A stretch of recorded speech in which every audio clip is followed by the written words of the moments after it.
নমস্কাৰ, মই সমুজ্জ্বল আৰু প্ৰথমবাৰৰ বাবে মই এটি গীত কৰিছোঁ আৰু গীতটিৰ নাম হৈছে জোনাকৰে বৰষুণে। এলবামটিৰ নাম হৈছে ৰূপৰেখা। অতি সোনকালে আপোনালোকৰ মাজলৈ মে'ৰ প্ৰথমটো সপ্তাহতে মই গীতটি মোৰ চেনেলত আপলোড কৰিম। আশা কৰোঁ সকলোৱে চাব গীতটি। ভাল পালে লাইক, কমেণ্ট, শ্বেয়াৰ কৰিব। সকলো কেনেকুৱা পালে জনাব। আৰু গীতটিৰ কণ্ঠদান কৰিছোঁ মই আৰু মোৰ লগত ৰাকেশমিতা গগৈ। খুব ধুনীয়া গীত গায় তাই। আশা কৰোঁ তাইকো আদৰি ল'ব সকলোৱে। আৰু গীতটি লিখিছোঁ আমি তিনিজনে। প্ৰথম আৰম্ভণিজন হৈছে পৰাগ বৰগোহাঁই আৰু ভাৰ্গৱ আছে লগত আৰু ময়ো আছোঁ।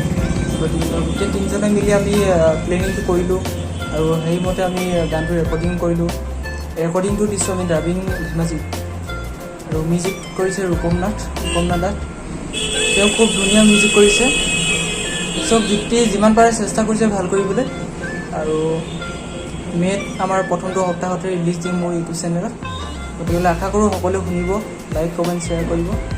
তো ধন্যবাদ।